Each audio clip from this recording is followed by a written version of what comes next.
안녕하세요. 오늘도 사연 살롱을 찾아주셔서 감사합니다. 지방에서 초등학교 교사로 재직 중인 30세 미혼녀예요. 여기 사연 살롱 사연들 중 결혼해서 지지고 볶는 이야기들 보면 좀 안타깝고 심란하긴 하지만 한편으론 부럽기도 하답니다. 전 30 전에 결혼해서 아기도 많이 낳고 행복하게 살고 싶은 꿈이 있었거든요. 제가 살던 지방 교대에 수석으로 합격할 만큼 공부도 나름 열심히 해왔고 20살 때 미스코리아 지역 예선도 통과할 만큼 외모도 괜찮다고 생각하는데 왜 괜찮은 남자가 없는 걸까요? 제가 욕심이 많고 남자 보는 기준이 까다롭다고 생각하실 수도 있겠죠. 하지만 전혀 아니에요.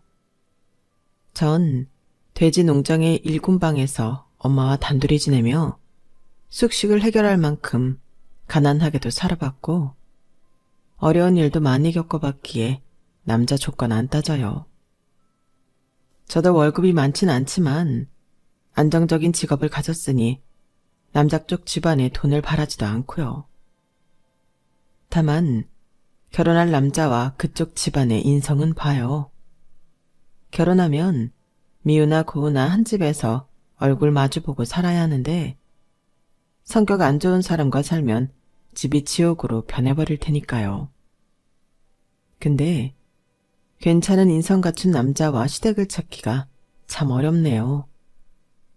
지금까지 2번의 연애를 했는데 한 번은 남자한테 완전히 뒤통수를 제대로 맞고 파토났고요. 2번째는 예비 시모의 환장할 정체 때문에 2손 2발 다 들고 결혼 진행을 스탑해버렸네요. 아휴, 말은 이렇게 쉽게 하지만 그 세월이 다 합쳐 한 5년가량이었어요. 25살부터 올해 30살이 되기까지 그지 같은 남자들 상대하느라 허송 세월을 보냈네요. 내 꽃다운 20대가 쓸데없는 사람들로 인해 다 가버렸다니 억울하게 짝이 없습니다. 저희 엄마는 재혼하셔서 현재 새아빠와 지내고 계세요. 전 더도 말고 딱 우리 새아빠 같은 인품의 남자를 만나고 싶네요. 제 성까지 새아빠의 성으로 바꿀 정도로 참 존경하는 분이거든요. 저희 엄마도 20대에 정말 고난의 세월을 겪으셨는데 딸인 저도 엄마의 팔자를 닮았나 봅니다. 제가 가르치는 초등학생들이 담임선생님인 저에게 미주알, 고주알, 고자질을 참 많이 하거든요. 사연살롱에 제 사연을 올리다 보니 이제 저도 우리 학생들의 심정을 알 것 같습니다. 친근한 사람에게 제가 살아온 이야기를 다 털어놓고 싶네요. 제게 친근한 사람이란 바로 사연살롱의 이야기를 함께 해주시는 구독자분들이거든요. 어린아이가 어른에게 제잘제잘 고자질하는 마음으로 이야기 보따리를 풀어놔볼게요. 끝까지 들어주시고 제가 어떤 남자를 만나서 결혼하면 좋을지 훈수를 더 주세요. 그럼 앞으로 남편감 선택하는데 큰 도움이 될 것 같네요. 지금부터 시작할게요. 저희 엄마가 속도 위반으로 절 임신하게 되어 제 친아버지와 혼인신고하고 살게 된 이야기도 참 환장할 스토리예요. 저희 엄마 아빠는 비주얼로만 따지면 정말 환상의 커플이었어요. 둘 다 찢어지게 가난한 흙수저 집안의 장남, 장녀로 태어나 시골 마을에서 고생만 하다가 만났죠. 하긴 아빠는 그 고생조차도 안 했다고 해요. 책임감이 아예 없는 사람이었거든요. 엄마 아빠가 눈이 맞아 엄마가 20살의 나이로 임신하게 되어 본인도 너무 두려운 마음에 아빠에게 애가 졌다고 고백했다고 해요. 글쎄, 돌아오는 대답이 뭐였는지 아세요? 근데 어쩌라고 였대요. 알고 보니 아빠는 당시 7, 8명의 여자를 돌아가며 만나고 있었고 그중 한 명인 엄마가 임신을 한 걸 재수 없었다고만 생각하고 있었죠. 본인은 책임지기 싫었을 테니까요. 엄마는 아직도 이 부분이 너무 억울했는지 몇 번을 제게 말씀하셨어요. 참네. 어떻게 자기 자식을 가졌다는 여자한테 그렇게 무책임하게 말할 수 있는지. 네 아빠 잘생긴 얼굴만 보고 만난 내가 바보 천치였지 뭐냐. 그래서 난 다시 친정으로 돌아가려 했는데 떡하니 버티고 있던 계모가 내 엉덩이를 걷어차며 내쫓지 뭐니? 엄마 친정이 너무 가난했는데 그나마 계모의 재력으로 버티고 있었거든. 그러니 우리 친정아버지도 딸내미인 날 다시 받아주지 못했던 거지. 아휴, 돈이 웬수다. 거의 사정하다시피 해서 엄마는 아빠와 혼인신고를 하고 살림을 합치게 됐다고 해요. 어찌됐든 뱃속에 있는 아이를 낳아 키우며 살아야 했으니까요. 난상 끝에 딸아이인 제가 태어나는데 역시나 아빠는 딱히 쳐다도 보지 않았고 맨날 밖으로만 돌았다고 하네요. 엄마는 어떻게든 절 먹여 살리기 위해 절 낳고는 일주일 만에 일을 해야 했고요. 전 한동안 동네 할머니 손에 맡겨져 컸죠. 제가 7, 8살 때쯤 삶의 고단함에 완전히 지쳐버린 엄마가 절 데리고 동네 용하다는 박수무당집에 갔어요. 얼마나 답답했으면 신자매라도 와서 앞으로 어떻게 살아야 할지 물어보고 싶었을까요? 점집에 온통 빨간색 인테리어와 웬 남자 무당이 화당을 떡칠했던 게 무섭게 느껴져서 아직까지도 기억이 생생하네요. 그 남자 무당은 엄마를 째려보며 거침없이 얘기했어요. 에휴, 한숨만 나오는구만. 얼굴 반반한 아줌마가 어째 이런 남자를 골랐어? 네가 고른 남편이니 고생하는 거 억울해하지 마. 평생 네가 먹여야 할 팔자야. 그동안의 고생도 억울해 죽겠는데 앞으로도 엄마 혼자 벌어야 한다니. 너무 서글픈 맘에 엄마는 닭똥 같은 눈물을 흘리며 무당에게 물어봤어요. 아니 선생님, 안 그래도 지금까지 저 혼자 온갖 고생 다 하며 딸내미 키워왔는데 앞으로도 그렇게 살아야 한다고요? 남편 제정신 차리고 가정으로 돌아오게 해서 착실히 돈 벌게 할 방법은 없을까요? 없어. 네 남편은 일하는 즉시. 무당은 좀 뜸을 들이더군요. 다급한 맘에 엄마가 다시금 물어봤죠. 일하는 즉시 뭐요? 돈을 많이 벌게 되나요? 아니, 죽어. 돈 벌러 나가는 즉시 죽는 팔자야. 그러니 남편이 살길 원하면 돈 버는 건 기대도 하지 마. 아빠가 일하면 죽는다는 말에 어이가 없어서 우리 모녀는 벙찐 채로 있었죠. 그러자 무당이 이번엔 절 째려보며 말을 이어가더군요. 그리고 너, 꼬마 손님. 넌 30 넘어 시집가도록 해라. 그전엔 다 꽝이야, 꽝! 없는 형편에 큰돈을 복비로 갖다 바치고 온갖 부정적인 말만 듣고는 엄마와 함께 터덜터덜 집으로 걸어왔어요. 그 후로 엄마는 더 기운이 빠진 듯 힘이 없으셨어요. 생활비를 벌어야 하니 일은 해야겠고 몸무게까지 쭉쭉 빠지니 종합검진을 받아봤죠. 그리고는 병원으로부터 위암 초기 진단을 받았어요. 그때만 해도 암에 걸리면 다 죽는 걸로만 알았어요. 아주 오랜만에 집에 기어들어와 자빠져 자려는 아빠에게 엄마가 말했죠. 나 위암이래. 이제 좀 집에 들러붙어 있어. 나 암 치료해야 해서 당분간은 일 못해. 늘 얼굴에 철판을 깔은 듯 뻔뻔하게 돈을 뺏어가기만 하던 아빠도 이번엔 놀란 것 같더군요. 뭐? 세미 엄마, 그게 무슨 말이야? 당신이 암이라니? 갑자기 웬? 알았어. 내가 일자리 알아볼게. 당신은 병원에서 치료받아. 당신 죽으면 안 돼. 아빠는 그날 이후로 정말 180도 다른 사람이 된 듯 했어요. 저와 엄마도 아빠의 새로운 모습에 적응 안 될 정도로 말이죠. 엄마가 암으로 진짜 죽어버릴까봐 아빠는 늘 신경 쓰면서 우리 모녀에게 다정하게 대해주었어요. 살면서 처음 보는 아빠의 다정다감한 모습이었죠. 샘이야, 샘이 엄마, 이리 와봐. 나 일자리 구했어. 내일부터 당장 나가서 일하기로 했어. 최 석장인데 아는 동네 형도 여기서 일하면서 돈 꽤 모았다네.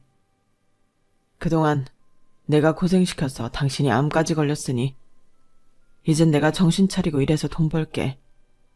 당신은 치료 잘하고 얼른 나와서 쌤이 돌봐줘. 알았지? 그동안 미안했어. 엄마는 아빠의 미안하단 말에 눈물만 하염없이 흘리더군요.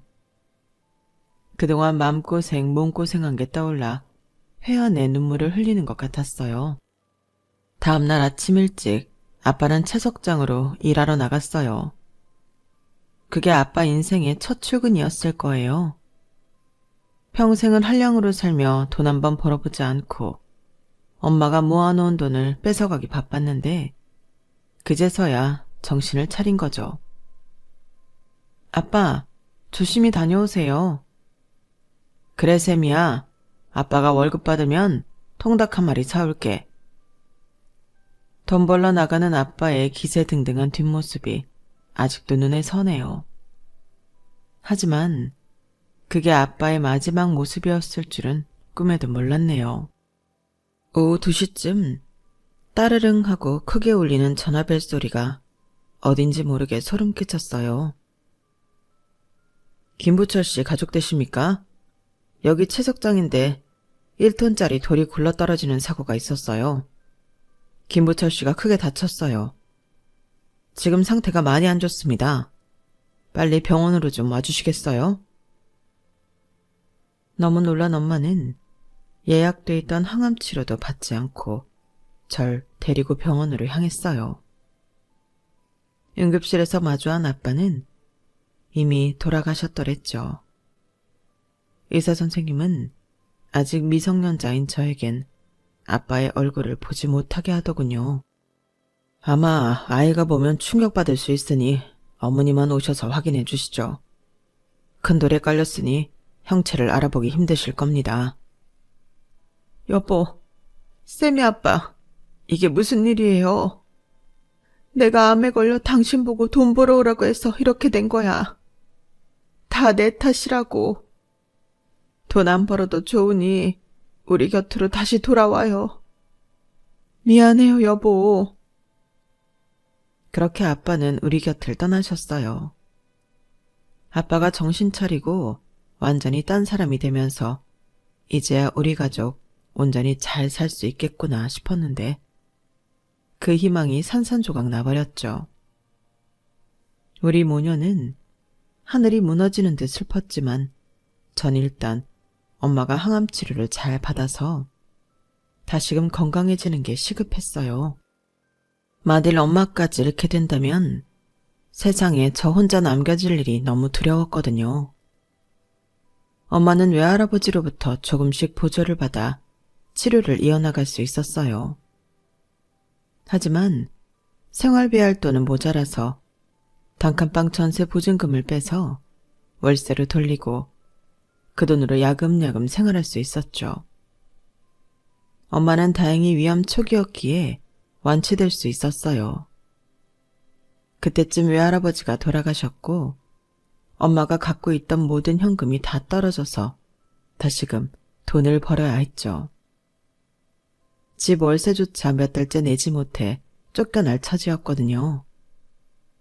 엄마는 아름아름으로 한 돼지 농장의 일자리를 구할 수 있게 되었어요. 쌤이야, 우리 집만 간단히 가지고 여기 돼지 농장 일꾼방에서 같이 지내자꾸나. 사장님께서 좋은 분이라 우리 딸도 함께 지내도 된대. 길거리에 나앉을 판이었던 우리 모녀는 돼지 농장이든 똥수간 옆이든 숙식을 해결할 수 있다는 말에 쾌재를 불렀어요. 그렇게 찾아간 돼지 농장의 주인은 젊은 분이었는데 산만한 덩치에 인상이 험악하여 처음엔 좀 무섭더군요.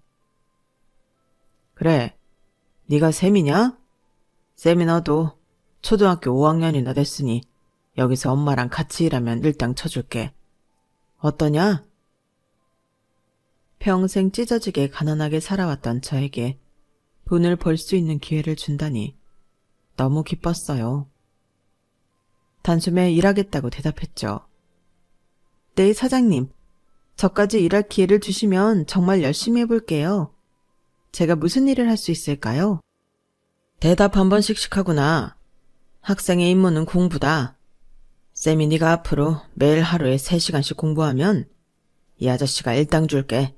알았지? 저와 엄마는 좀 어리둥절했어요. 하루 3시간씩 공부하면 돈을 주겠다니 좀 황당한 제안이었지만 뭐 일단 알겠다고 했죠. 그때까진 그렇게 열심히 공부 안 했던 것 같은데 돈을 준다니 저절로 열공하게 되더군요. 초등학생이 하루 3시간을 진득하게 공부하기 어려운 법인데 놀고 싶고 쉬고 싶어서 엉덩이가 들썩거려도 꾹 참고 열심히 공부했죠. 돼지 농장 사장님은 진짜로 엄마와 똑같은 일당을 저에게 주셨어요. 제가 학교에 다녀오면 백묵을 쥐어주시면서 이렇게 말씀하시곤 했죠. 자, 쌤이야. 저기 칠판 보이지? 학교에서 오늘 뭐 배워왔는지 아저씨한테 쭉 설명해봐. 전 사장님 말씀대로 칠판에 줄줄이 적어가며 설명했어요. 하루에 3시간씩 예습 복습을 하니 똘똘이처럼 머릿속에서 배운 것이 주르륵 나오더군요. 공부도 못하던 존재감 없는 학생이었던 제가 학교에서도 우등생이 되어버린 거 있죠. 참으로 신기했어요. 엄마도 참 좋아하셨고요. 그렇게 지방에 있던 중학교에 수석으로 입학하게 되었어요. 돼지농장 사장님께서 제 수석 입학을 축하해 주신다며 통닭 파티를 제안하셨죠.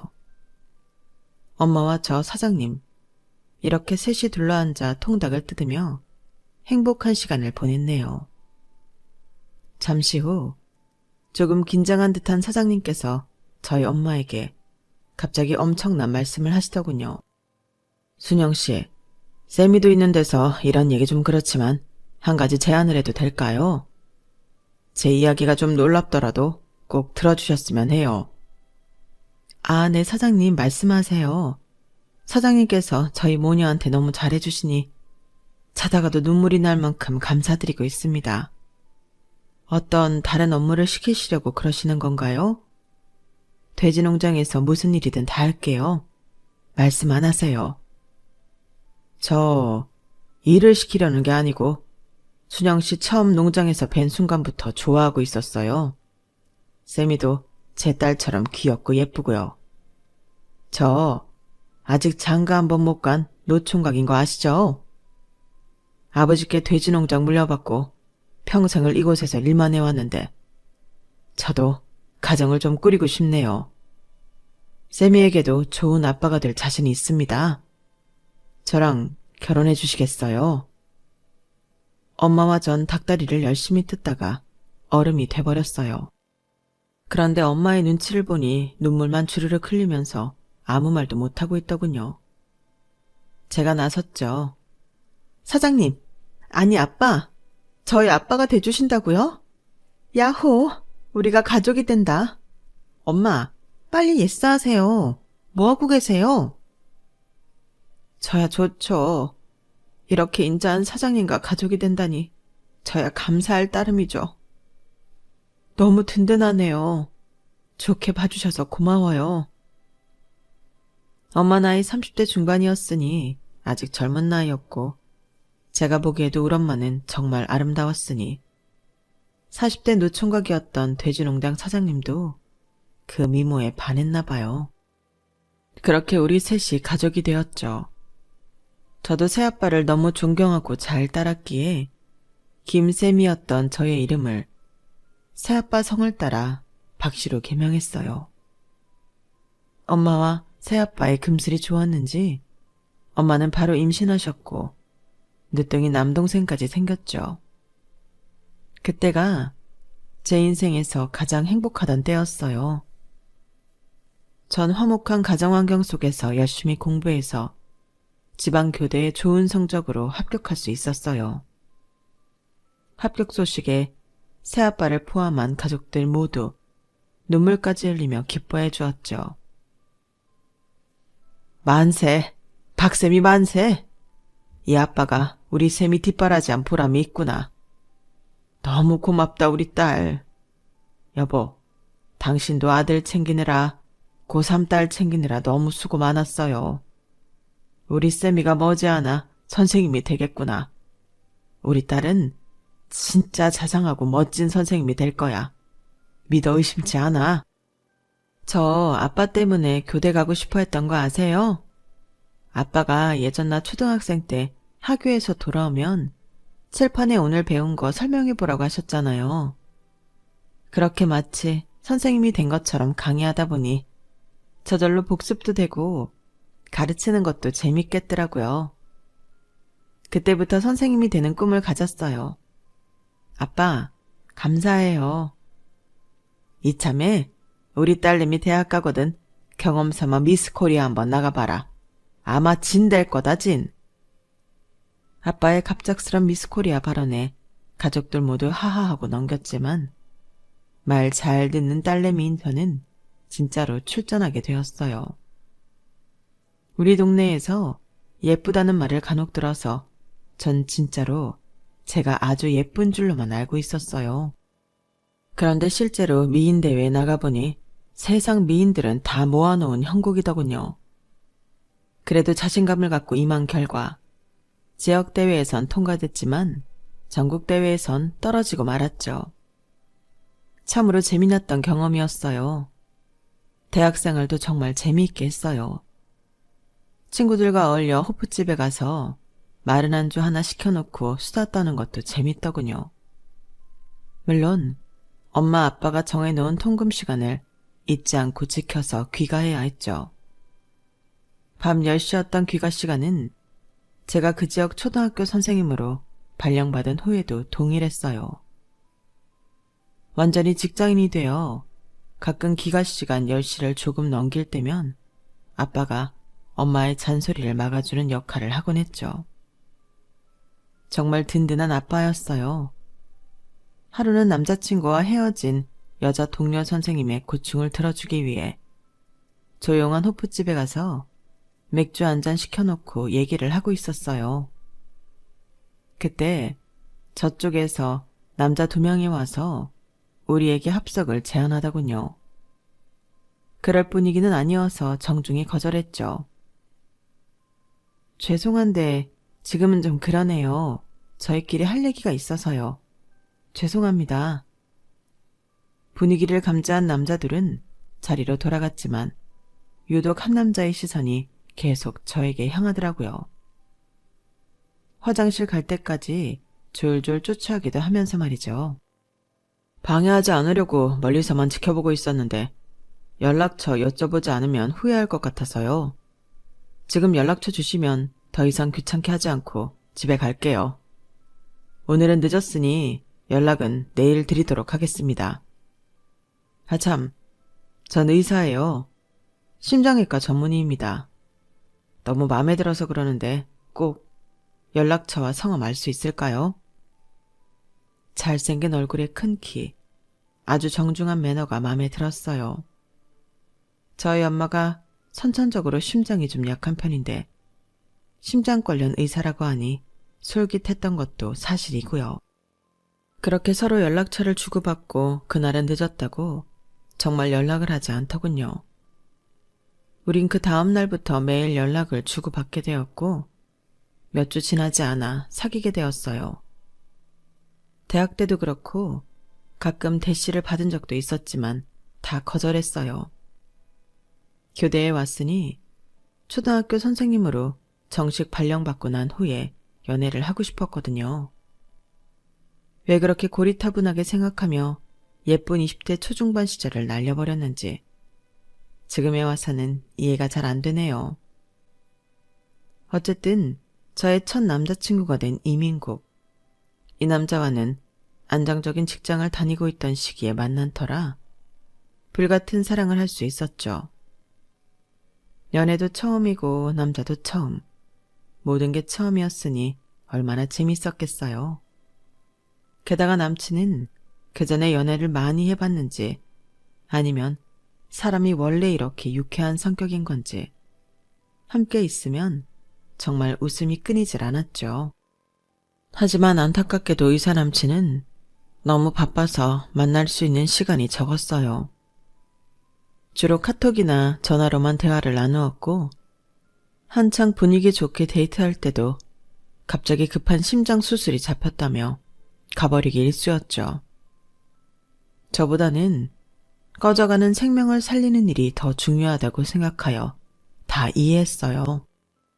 그리고 수술로 인해 갑자기 자리를 떠야 할 때도 남친이 저에게 너무너무 미안해해서 오히려 제가 화도 못 내겠더라고요. 쌤이야, 정말 미안해. 또 자기한테 죄인 같은 마음을 갖고 병원으로 가야겠네. 하지만 어쩌겠어. 내 손기술로 응급수술 환자를 살릴 수만 있다면 잠을 줄이고 데이트 시간을 줄여서라도 가야지. 자기한테 너무너무 미안하고 죄송해서 어찌해야 할 바를 모르겠어. 내 사랑의 키스라도 받아줘. 그렇게 저의 첫 연애가 한 3년 정도 지났을까? 엄마가 심장검사를 받아보고 싶다며 남친에게 부탁해보라고 하시더군요. 그런데 그 이야기를 꺼내자 남친은 빙빙 말을 돌렸어요. 아, 그건 내 전문 분야가 아니라 원래 심장이라는 게 내과 다르고 외과 달라서 말이야. 우리 병원은 또 그쪽 전문 병원은 아니라서 좀 더 큰 병원에 가서 검사해 보시는 게 낫지 않을까 싶네. 전 좀 섭섭했지만 의사 남친이 그렇게 말하니 그런 줄로만 알고 엄마를 좀 더 큰 병원으로 모시고 가서 검사를 받았어요. 큰 병원에선 저희 엄마가 선천적으로 심장 문제가 좀 있긴 하지만 아직 수술을 받아야 할 정도는 아니라며 안심시켜 주더군요. 그리고 머지않아 남친이 내과 쪽으로 개업을 하고 싶다고 했어요.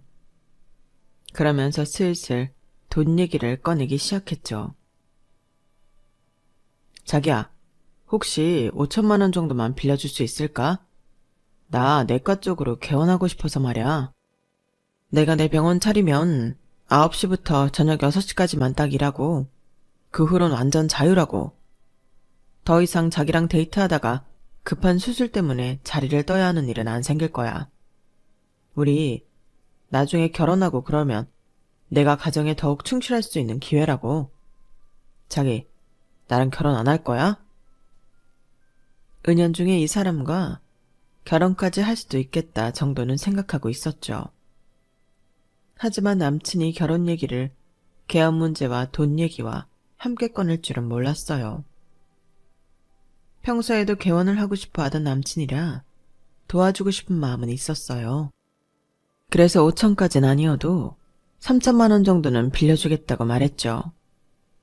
그날 저녁 집에 돌아와 곰곰이 생각하다 폰으로 계좌 이체를 하려는데 저의 주거래 은행이 잠시 거래가 안 되는 타임이더군요. 남친에게 현재 상황을 카톡으로 남겼죠. 그랬더니 바로 전화 오더군요. 혹시 다른 은행은 없고 꼭 그 은행으로만 해야 해? 당장 급한 돈은 아니잖아. 당장 내일 개업할 것도 아닌데 왜 이렇게 급하게 굴어? 아직 병원에 사표도 안 냈잖아. 내일 오전 중으로 자기 계좌로 넣을 테니 그렇게 알고 있어. 오늘은 너무 피곤해서 지금 잘래. 그리고 다음날 아침 9시가 되자 경찰서로부터 연락이 오더군요. 그리고는 남자친구와의 관계에 대해 다짜고짜 묻더라고요. 이민국 씨 여자친구 김쌤이 씨 되시나요? 수첩에 있는 여자들 중 한 분이라 연락해봤습니다. 이민국 이 남자로 인해 금전 피해를 본 적 있나요? 아니면 혹시 이민국의 아이를 임신이나 출산하신 적 있으신지요? 내가 결혼 이야기를 주고받은 남자의 수첩에 있는 여자들 중 한 명이라니 뭐가 어떻게 된 건지 상황 파악이 안 되더군요. 너무 혼란스러웠어요. 대체 뭐가 어떻게 돌아가는 거예요? 이민국 이 사람한테 무슨 문제라도 있는 건가요? 아, 남친이 의사인데 요즘 개업 얘기를 꺼내서 오늘 3천만 원 송금하기로 했어요.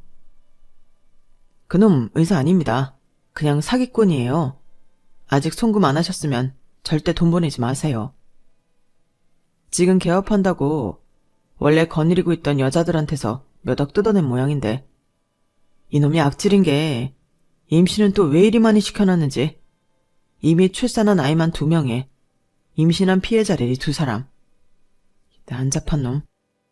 얼마 전까지만 해도 결혼을 꿈꿨던 남자가 난잡한 사기꾼이었다니. 하늘이 노래지고 다리가 풀려서 그 자리에 주저앉고 말았어요. 하지만 제 2눈으로 확인하고 싶었어요. 이내 곧 정신을 차리고 그가 하얀 의사 가운을 입고 있던 병원으로 전화해 진료 예약을 했어요. 그리고는 진료실로 들어가 심장 관련 진료를 보던 다른 의사를 붙잡고 물어봤어요. 선생님, 여기 혹시 이민국이라는 의사 없나요? 의사 가운 입고 병원 로비에서 만난 적도 있는데 제 남자친구 행세를 하던 그 사람이 다 가짜였다니 믿을 수 없어요. 어리둥절하던 그 젊은 남자 의사는 단번에 상황 파악했는지 혀를 찢찢 차며 절 불쌍해하더군요. 아유, 이런. 아주 예전에도 여기 의사라며 사칭하던 사람이 있긴 했는데 또 그런 일이 발생했나 보네요. 어쨌든 우리 과에 이민국이라는 의사는 없어요. 아유, 그까짓 의사가 뭐 대단한 직업이라고. 진정하세요, 환자분. 아니, 심장에 문제가 있어서 찾아오신 건 아니죠? 그럼 다행이고요. 전 뒤에 예약된 환자들에게 민폐일까봐 서둘러 나왔어요. 처음 본 의사 앞에서 눈물 콧물 다 짜고는 거짓골을 하고 나왔네요. 하여튼 어젯밤에 돈을 보내지 않은 게 신의 한 수였어요. 경찰서에 피해자 진술을 하러 갔는데 고개 푹 숙이고 있는 죄인 남친이 있었어요. 범죄자 주제에 쫄보인지 꼴에 경찰은 무서운 모양인지 고개를 들어 제 눈을 쳐다보지도 못하더군요. 뒤통수에 대고 한 바가지 욕을 퍼붓고 왔어요. 생전 처음 해보는 욕을 하며 저도 제가 놀랍더라고요.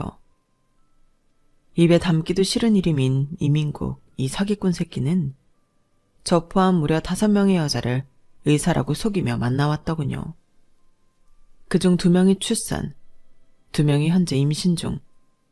저도 무서운 마음에 약국에서 임신 테스트기를 사서 해봤어요. 결과는 다행히 음성이었고요.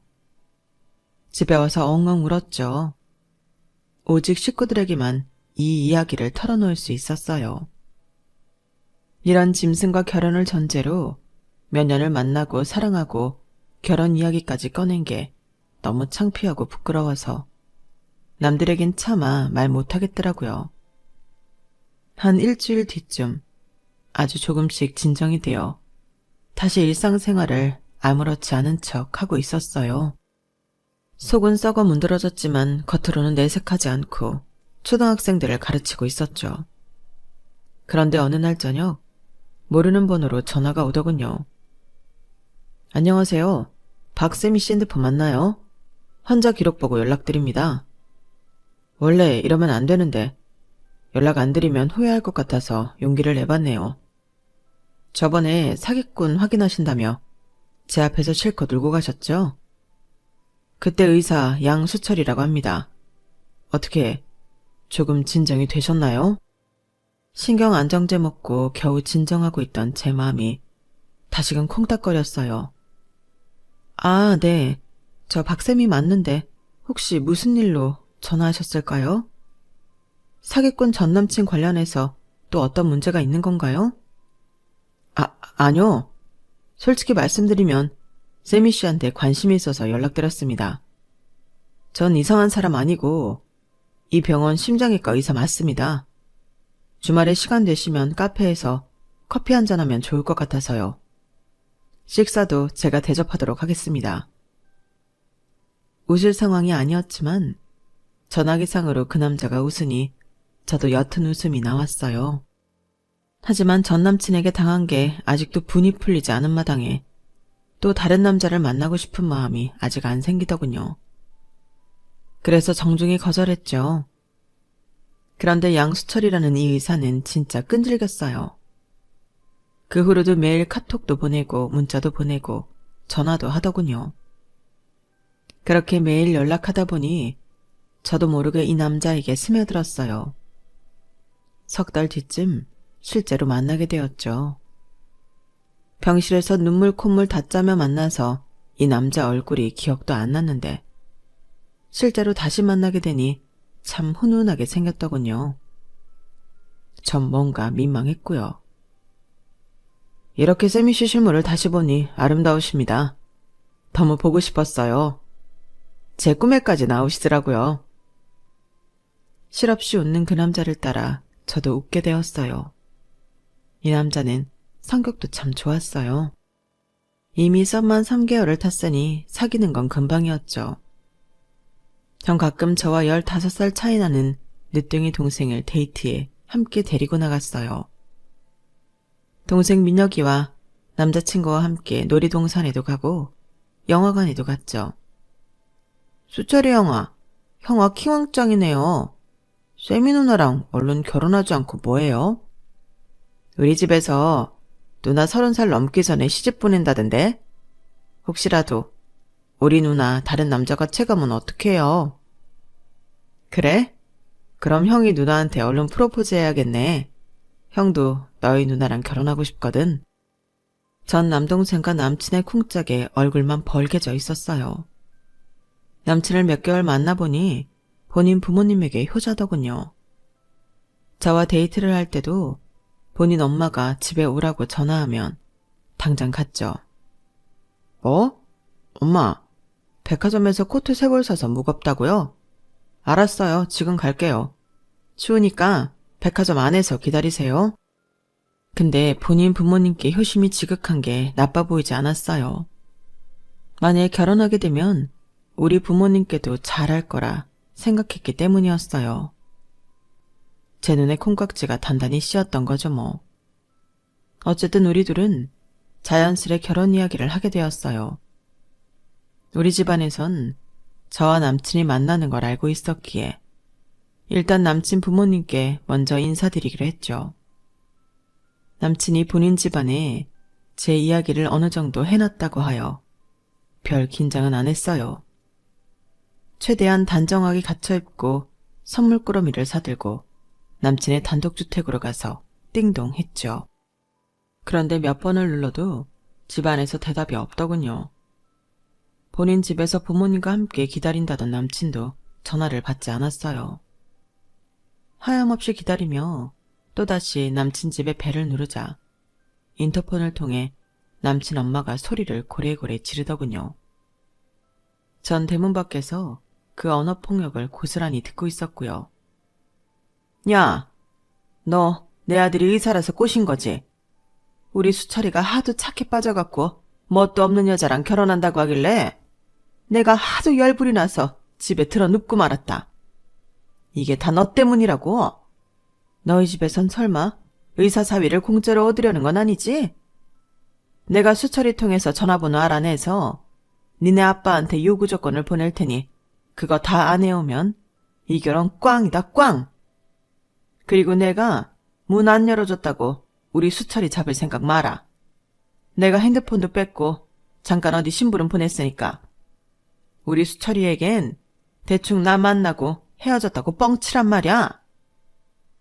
이게 다 뭔 말인가 싶더군요. 남친 엄마는 자기 말만 하고는 인터폰을 뚝 꺼버렸어요. 저는 내가 남의 대문 앞에서 귀청 떨어지는 폭탄 발언을 듣고 있어야 하는지 너무 황당해서 벙쪄 있었죠.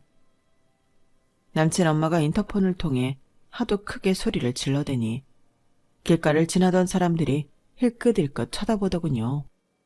좀 창피하기도 했어요. 이내 정신을 차리고는 집으로 돌아와 엄마 아빠에게 이 이야기를 털어놓았어요. 그랬더니 남친 엄마가 이미 아빠에게 문자를 보내놨다고 하더군요. 뭐라고요, 아빠? 벌써 문자를 보냈어요? 아까 날 대문 앞에 세워놓고 그렇게 고래고래 소리를 지르더니 남친 어머니가 대체 무슨 요구사항을 보냈어요? 아빠가 그대로 읽어줄게. 의사사위 공짜로 얻을 생각 추워도 말고 내가 받은 청담동 빌라 50평짜리랑 현금 3억을 문자로 보낸 계좌로 입금하세요. 그래야 이 결혼 허락합니다. 이 조건 충족 못 시키면 내 눈에 흙이 들어가도 내 의사아들 못 져요. 이렇게 보냈구나. 아빠는 이게 무슨 사기 문자인 줄 알았지 뭐냐. 하지만 우리 세미가 똑똑한 의사 남편 만나서 잘 살 수만 있다면 아빠가 현금 3억 정도는 바로 해줄 수 있어. 그러자 옆에 있던 엄마가 아빠를 만류했어요. 아니 여보, 우리 세미도 초등학교 교사에 미스코리아 미모에 빠지는 조건이 하나도 없는데 뭘 그렇게까지 하면서 시집을 보내요. 게다가 청담동 50평 빌라라니? 그게 좋게 몇십억은 될 텐데 그걸 어떻게 감당해요? 그런 집안에 우리 쌤이 시집 보내기 싫어요. 현금 3억도 일단 보내지 말아요, 여보. 아니야, 쌤이 엄마. 나도 뭐 부자는 아니지만 그래도 새아빠로서 우리 쌤이한테 최대한 많은 거래서 시집 보내고 싶어. 쌤이 시어머니 만나서 청담동 50평짜리는 얼마짜리 빌라인지 괜찮은 집인지 드러나 보지 뭐. 쌤이야, 일단 예비 시어머니 카톡으로 내가 돈 보낸다고 말하고 계좌로 3억 바로 송금하마. 저와 피도 안 섞인 새아빠지만 새아빠라고 부르기도 죄송할 정도로 잘해주셨던 우리 아빠는 절 위해 큰 결심을 하셨죠.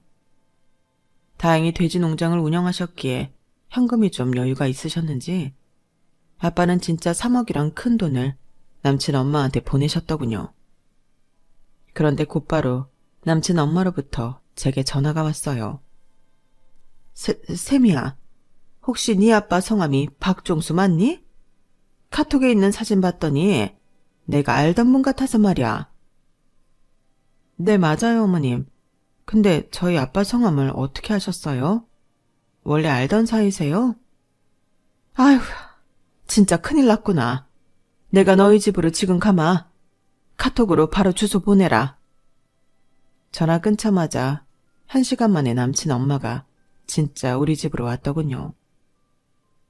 대체 이게 무슨 일인가 싶어 온 가족이 거실로 나왔더랬죠.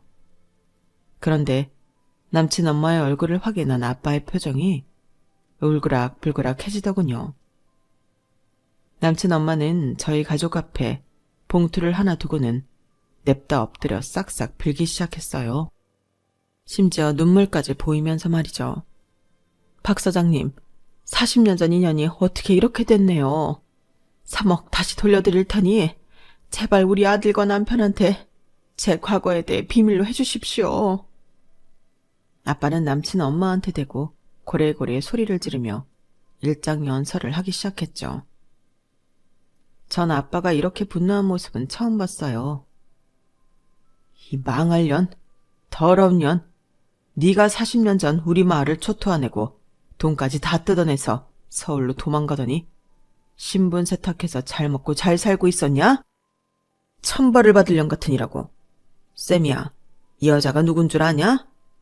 시골 읍내 티켓 다방에서 일하면서 이 남자 저 남자 시골 유부남만 쏙쏙 골라 후리고 다니면서 한 마을의 가정들을 다 이혼시키고 풍비박산나게 한 여자다. 듣자 하니 서울 집창촌에서 일하다가 이곳 총구석까지 흘러들어온 여자라 하더구나. 유부남만 빼먹은 게 아니라 시골 할머니들한테까지 사기쳐서 돈까지 훔쳐 달아났지 뭐냐. 아빠네 어머니도 이 여자 말에 넘어가 그때 당시 병원비 할 돈까지 다 날려먹었었지.